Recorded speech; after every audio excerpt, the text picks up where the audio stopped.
A couple of things to just update you on the top. As we've discussed previously in this room, the President and the administration are making the case directly to the country about the need to pass the rescue plan so we can finish the job and get $2,000 into the pockets of working families, so we can reopen schools safely, and so we can get economic relief to struggling Americans and communities.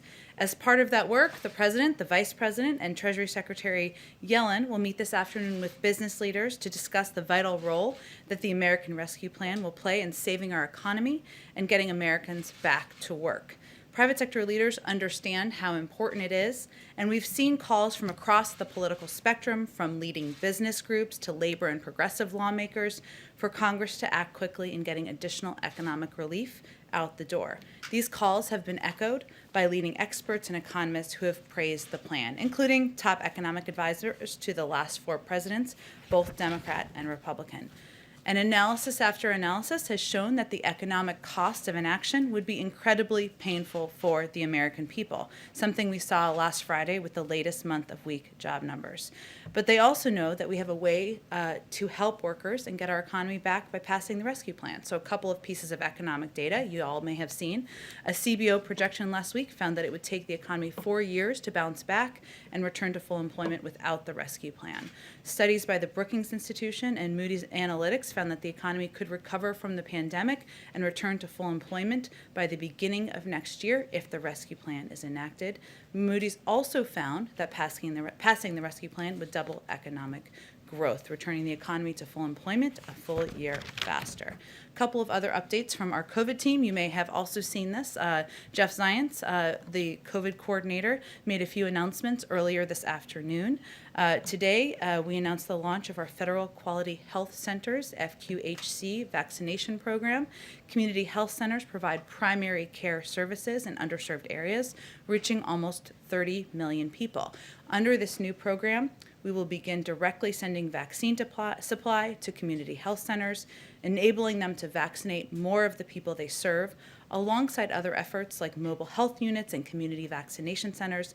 This announcement is another tool we are providing to state and local leaders in their work to reach underserved and hardest hit populations. Importantly, this program grew in part out of a suggestion from House committee chairs that the President had, of course, had a meeting with them on Friday, but even discussions prior to that. And he informed them during a call this morning that this program would be rolled out.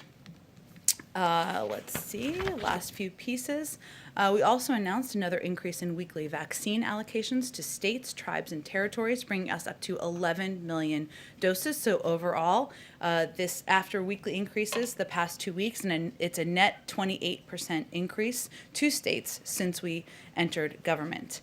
These announcements convey our steady drumbeat of progress and action by the federal government and our whole of government pandemic response. The President also will meet with members of the COVID response team in the Oval Office today to discuss their work and the next steps in shutting down the virus and getting American life back to normal. Last thing, I've noted a number of times, and some of you have asked about our progress and efforts on confirmations. We're pleased to see Dennis McDonough confirmed last night with 87 yes votes as the new Secretary of Veterans Affairs, and he, of course, is being sworn in today.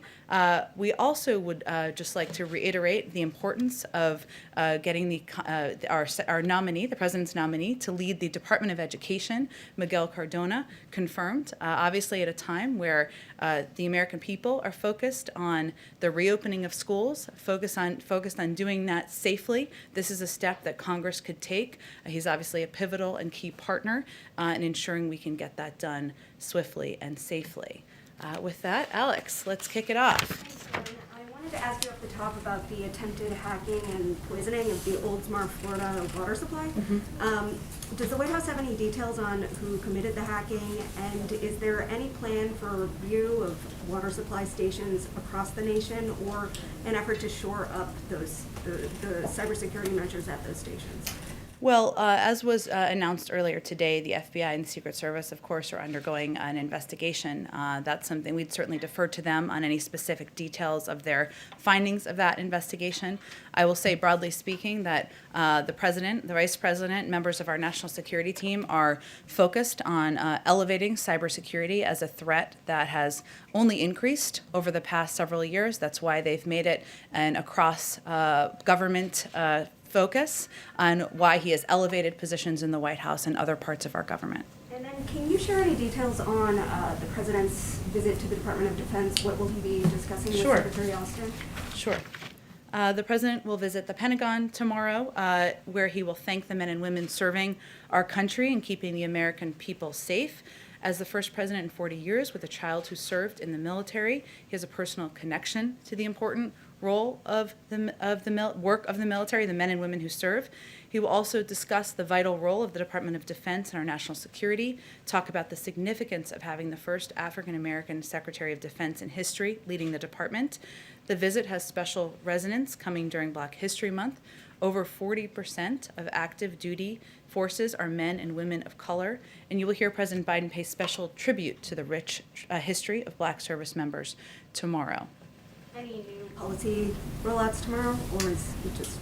He will certainly, as I noted, talk about the important role of the Defense Department in our national security, but we will have more to share about that as we get closer to his visit. Go ahead. Oh, let's go. Jeff Reuters, I promised you. Go ahead. Thanks, Jen. Can you tell us how the CEOs were chosen for today's meeting with President Biden?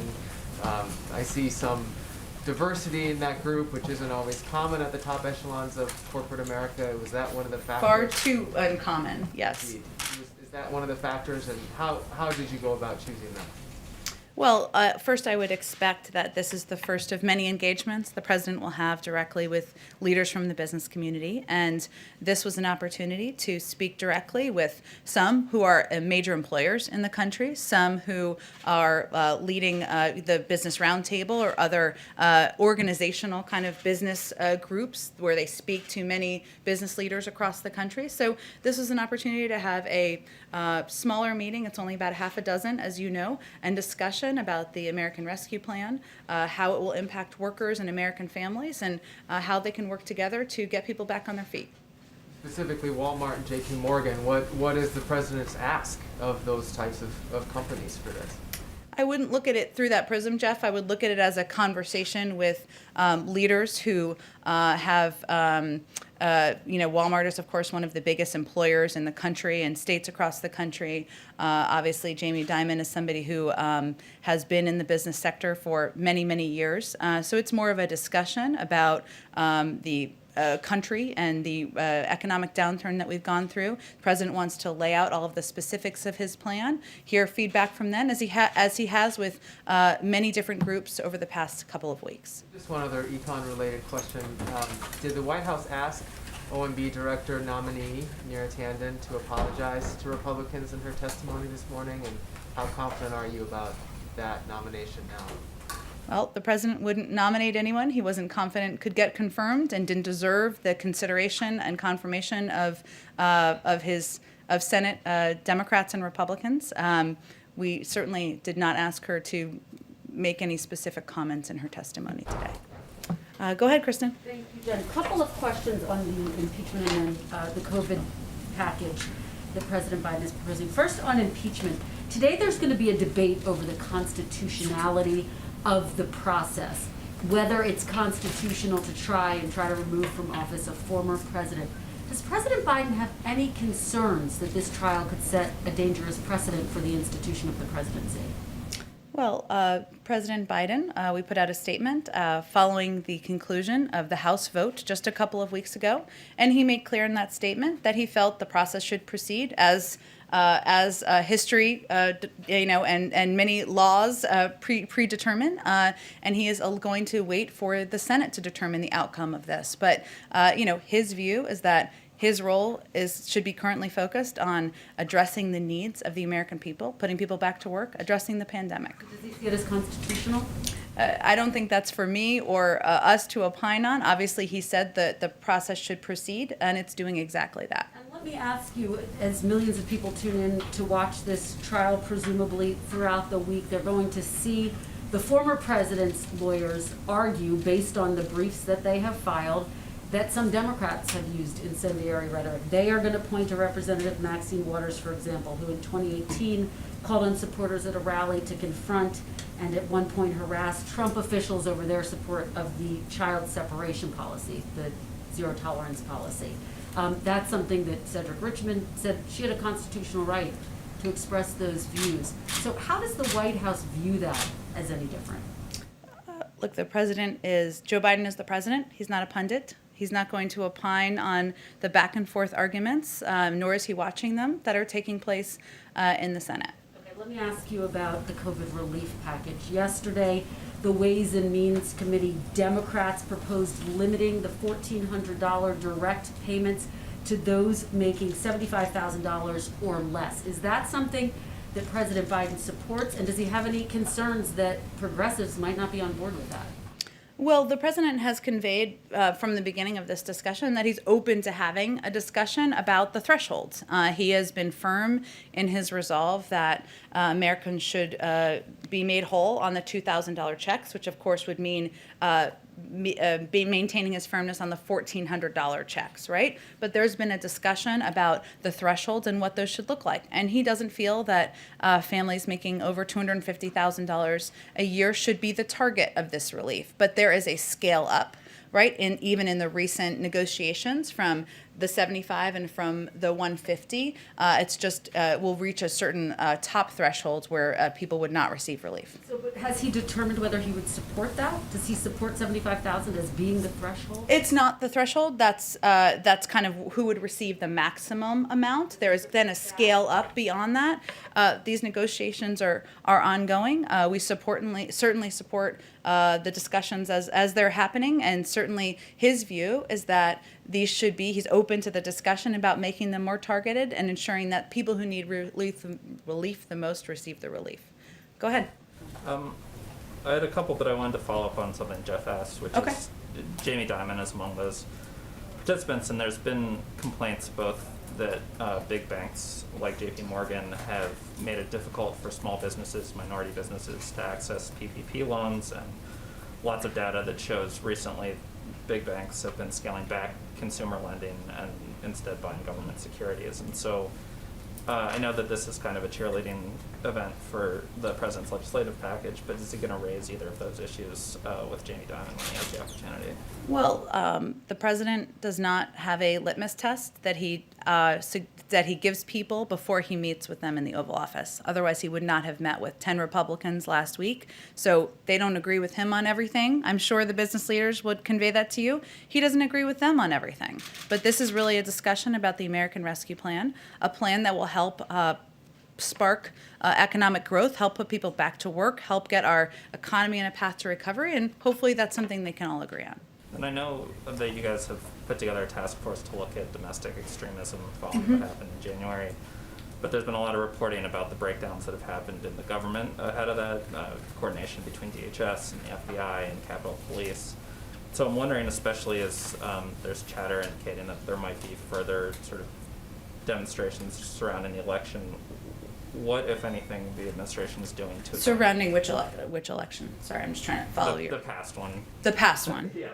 Okay. There's been online chatter that there's going to be another demonstration in March here in Washington. My point is the administration doing anything to look at the kind of breakdown that happened within law enforcement and the federal government ahead of January 6th to make sure that it's not replicated in the future? Well, I think one of the steps we took was the president named a head of Homeland Security in the White House, a role that did not exist in the prior administration, who can serve in a coordinating role to ensure that we are in touch with state and local authorities and officials, something that wasn't happening at a pace and with a level of coordination that should have happened in the last administration. We obviously came into office, or the president came into office, and our entire national security team did at a time of heightened alert, even on the day of the inauguration and following. So I would say we certainly are not looking to the past administration as a model, and we are charting our own path to make sure we do things differently. And lastly, the World Health Organization said today that it was extremely unlikely that the coronavirus escaped the lab in Wuhan. And I'm just wondering, especially now that we've sort of resumed our participation in the WHO, if the administration agrees with that assessment. Yeah, we have obviously seen those reports, as I mean the public reporting on it. We're looking forward to receiving the report and the data from the WHO investigation. We haven't looked at the data specifically ourselves, so we'd like to do that. We've expressed our concerns regarding the need for full transparency and access from China and the WHO to all information regarding the earliest days of the pandemic, but we weren't involved directly in the implementation of this investigation, and again, we'll just look forward to reviewing the findings in detail. Go ahead. Oh, we'll come back to you, Caitlin. Sorry. Go ahead. Two questions on schools. You opened up talking about reopening schools as being a priority for the administration. Are there any discussions within the administration of providing these kind of rapid tests that are being produced by Illum and other companies to help that move quicker, to get those tests to local school systems within the states? Well, our focus really at this point in time is waiting for the CDC guidelines to come out and give schools across the country, school districts across the country, the first medical and scientific recommendations and guidelines that have been given from the federal level. And obviously, once those are put out publicly and concluded, we will look for ways to work with states to ensure that schools are getting the resources they need. That's part of why we proposed funding in the American Rescue Plan, but we want to wait to see what the health and medical experts have in those guidelines to ensure we're directing those resources in the right way or working with states to do exactly that. Secondly, on President Biden's transgender rights executive action, specifically when it applies to high school sports. What message would the White House have for trans girls and cis girls who may end up competing against each other and sparking some lawsuits and some concern among parents? So does the administration have guidance for schools on dealing with disputes arising over trans girls competing against and with cis girls? I'm not sure what your question is.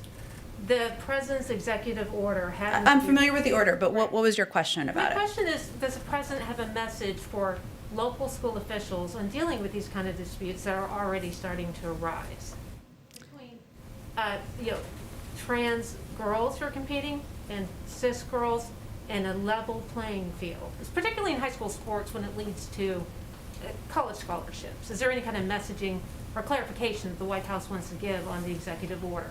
I would just say that the president's belief is that trans rights are human rights, and that's why he signed that executive order. And in terms of the determinations by universities and colleges, I would certainly defer to them. Go ahead. Sorry, Caitlin, go ahead. Go ahead, and then we go to the back. Go ahead. It's okay, I don't mind when you call me. I have 3 quick questions. One, on what Democrats have put forward with these stimulus checks. It's not changing the income cap. So instead of limiting it from the $75,000 to get the full $1,400, that's staying where it is. President Biden had said he was open to targeting that. So did he sign off on what the Democrats have now put forward? You mean where the cap stops or where the threshold stops at the top? The cap stops for the full $1,400. Right now it's $75,000 as opposed to $50,000 or what others like Joe Manchin had proposed. So did he sign off on the latest proposal from them yesterday? Well, his proposal was originally 75, right, and 150. And he's open to targeting, which it still will be targeted, because it's about the question of what the threshold goes up to, right? Because prior, in earlier proposals, it had a higher threshold where it went up to a higher income level for families where they would get some version of a check, not the $1,400, right, but a smaller version. So He's fine with not bringing down that cap at the $75,000 to a $50,000 like others had proposed. he supports that. Where the status of the negotiations is at this point, yes, of the $75,000. Okay, my second question is, we had the acting attorney general ask all of the Trump-appointed U.S. attorneys to resign from their post, with the exception of 2, the one overseeing the beginnings of the Russia probe and the one overseeing Hunter Biden's tax probe. Can you comment on that? As you know, this has been commonplace among previous administrations, and we look forward to working with the Senate to swiftly fill these openings in the coming weeks. The president has also made clear that he wants to restore the independence of the Department of Justice and to ensure it remains free of any undue political influence. That will be helped when our Attorney General is, of course, confirmed. But the decision to leave 2 U.S. attorneys in their roles is a reflection of that commitment. Okay, so he had no conversations with the acting attorney general about the 2 who remained in their post? In what way? You mean who would leave? President Biden didn't have any did he have any conversations with the acting attorney general about leaving the U.S. attorney in Delaware and Connecticut in their post? These were decisions that were made in order to fulfill his promise of maintaining independence and ensuring that he sent that message in every action that was taken. Okay, and my last question, I know you said the president is not a pundit. I think we all agree with that, understand that, but he is the first president to be in office and have a former president, his predecessor, go and face an impeachment trial just down the street. So how can he not weigh in on whether or not it's constitutional, given he is the current office holder, and the questions of what precedent this sets and whether or not he agrees that it's constitutional? Well, again, this is obviously a big story in the country. No one's denying that here, and there's certainly going to be a lot of attention and focus on it. But our focus and the president's focus is on putting people back to work, getting the pandemic under control, and that means we're not going to weigh in on every question about the impeachment trial, and we don't feel it's necessary or our role to do that. Go ahead. Couple topics, I'll get through them quick. The CBO is projecting that raising the federal minimum wage to $15 an hour would lift 900,000 people out of poverty, but it would cost 1.4 million jobs. That is a difference of 500,000 people. What happens to them? I would also say that in the CBO findings, I should say, that they've also concluded that 27 million American workers millions of low-wage workers, I should say, 27 million American workers would be able to would help get them out of poverty. So there's a huge impact of raising the minimum wage. That's why the president supports it. There are also many other economic studies that show that raising the minimum wage has minimal impact on employment. A study of U.S. state-level minimum wage changes over 4 decades found that the number of jobs remained essentially unchanged over the 5 years following the increase. So the president supports it because he believes that raising the minimum wage is something that American workers, American families deserve, and that lifting 27 million American workers out of poverty, reducing inequality, would be a very positive step for our country. And once there's an agreement, does President Biden support sending stimulus benefits to undocumented immigrants? Again, I don't. If somebody has a Social Security number, like a child or a spouse, then they would be eligible. But he supports sending benefits to people who are eligible as a part of his proposal. Okay, and then on transparency, I have a very specific question about Okay. Executive Order 13891. One of the president's executive orders on the first day revoked a policy that required federal agencies to post their guidance on a searchable database. There are questions now on Capitol Hill from some Republican senators about why that was revoked. And so now the question to you. Well, agencies have definitely not been told to take down databases or other public information. That would be inconsistent, which I think is why you're asking the question, with what the president has talked about, what the vice president talked about. We want agencies to use all the tools available to them to make public policies transparent and accessible.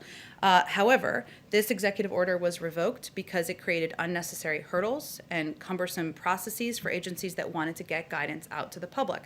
In some cases, it was resulting in the delay of information going out more publicly by a couple of weeks or even a couple of months. That's obviously not acceptable, and we want it to be more efficient than that. And one quick one on conflicts of interest and some reporting that's been done by our colleagues at other networks. The president's son-in-law, Dr. Howard Krein, was advising candidate Biden on COVID-19 response while he was investing in companies involved with the COVID-19 response through his company, Startup Health.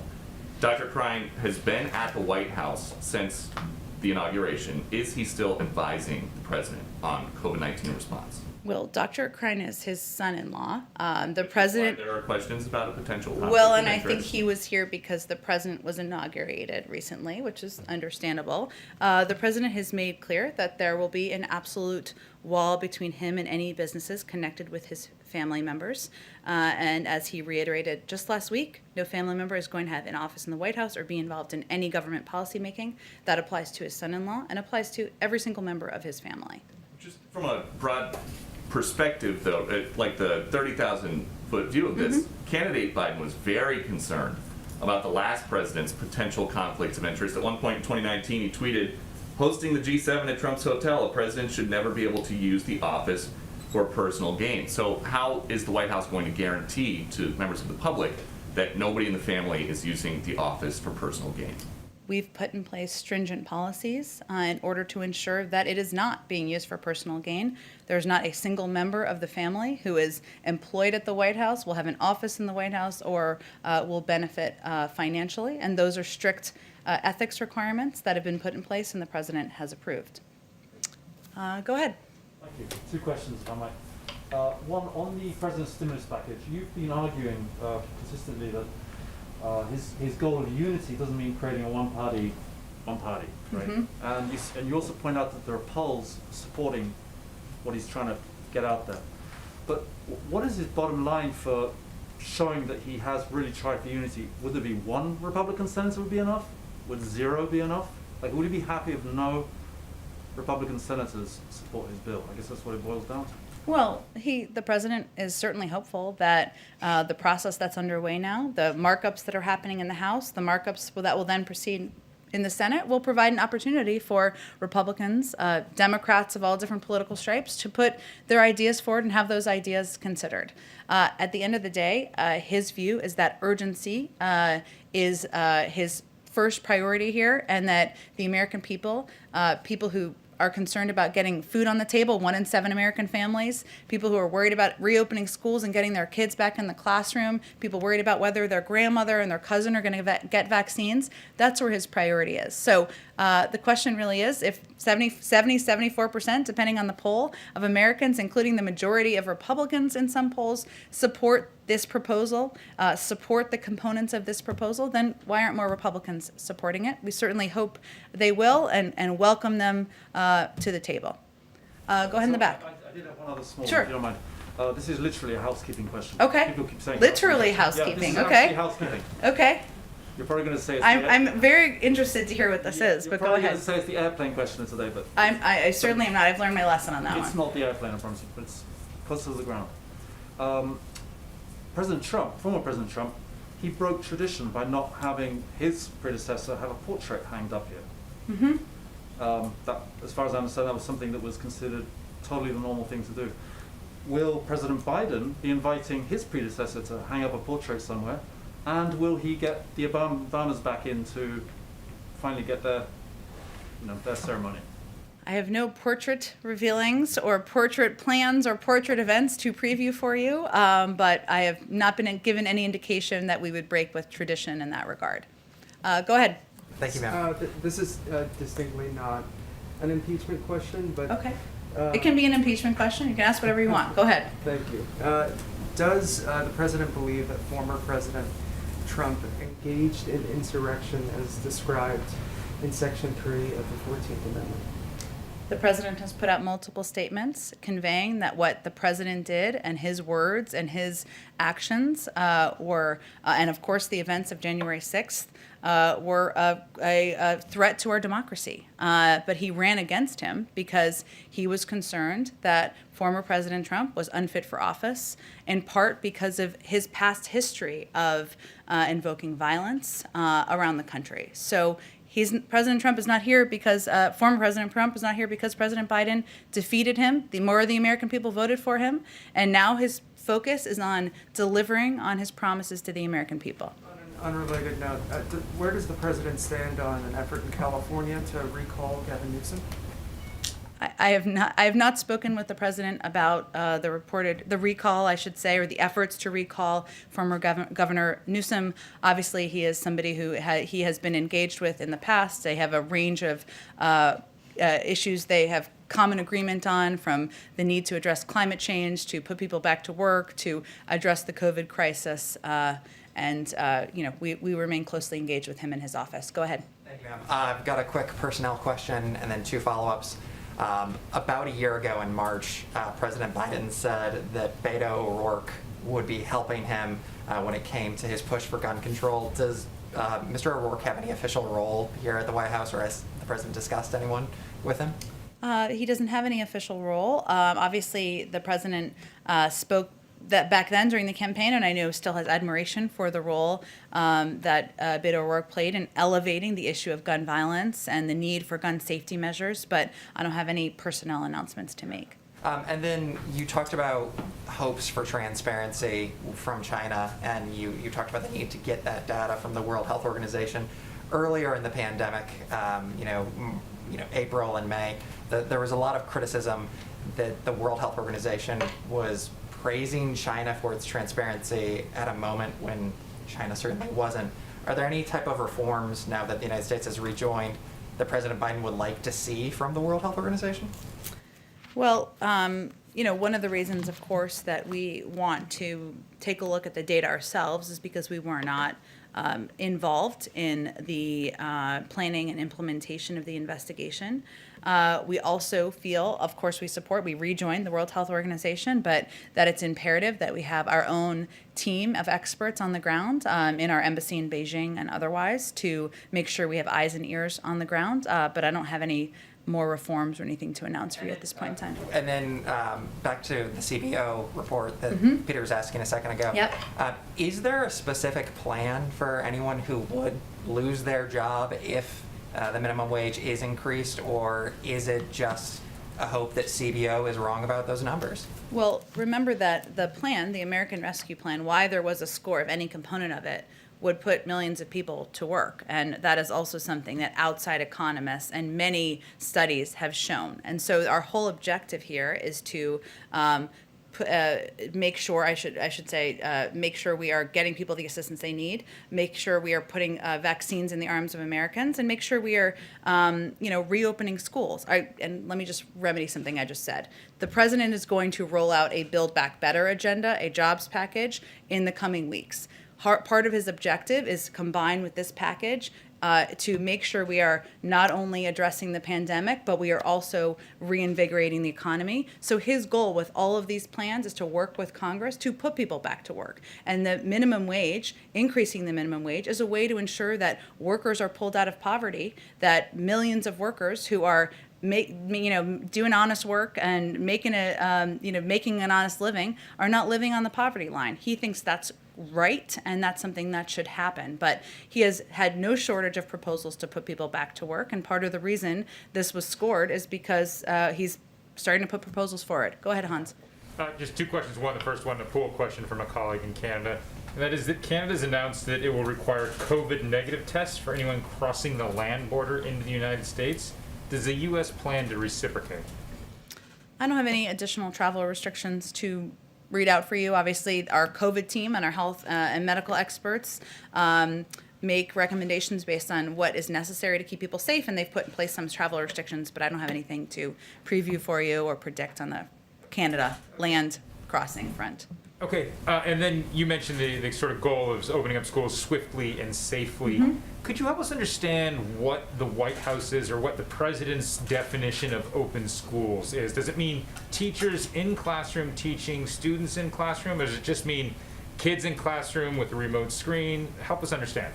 Sure. His goal that he set is to have the majority of schools, so more than 50%, open by day 100 of his presidency. And that means some teaching in classrooms. So at least one day a week. Hopefully it's more. And obviously it is as much as is safe in each school and local district. So when you say some teaching, you didn't use the same majority qualifier there. You just have to have some teaching in school, some teachers in school, not the majority of teachers in school and the majority of classrooms. Well, teaching at least one day a week in the majority of schools by day 100. Okay, and that's in-person teaching? In-person teaching, yes. Okay, thank you. Sure. Go ahead. Oh, go ahead. Thank you. Another CDO question. The report that came out yesterday said that the first 4 months of fiscal year 2021, the federal deficit rose 90% to $738 billion. Obviously, we've seen economists saying that it's better to do too much than nothing at all, but Republicans are expressing sticker shock. So I was curious what the president's plan was to decrease the deficit once the pandemic has abated and the economy is stabilized. Well, one thing that could happen is that the tax cuts for the highest income could be rolled back, and there's kind of a newfound concern about deficit reduction among some who supported those tax cuts. So, that's one suggestion. But the reason that the president and members of his economic team feel that a package of this size is so essential at this moment is because we are dealing with a pandemic. We are dealing with an economic downturn. People are suffering. The American people need assistance. And this emergency relief is something that the cost of doing nothing or the cost of doing too little is the greater risk, in his view and the view of many economists, and including his Secretary of Treasury. Thank you, Jen. Oh, thank you, everyone. I know you have to go. We'll to do this again tomorrow. Thanks, Jen.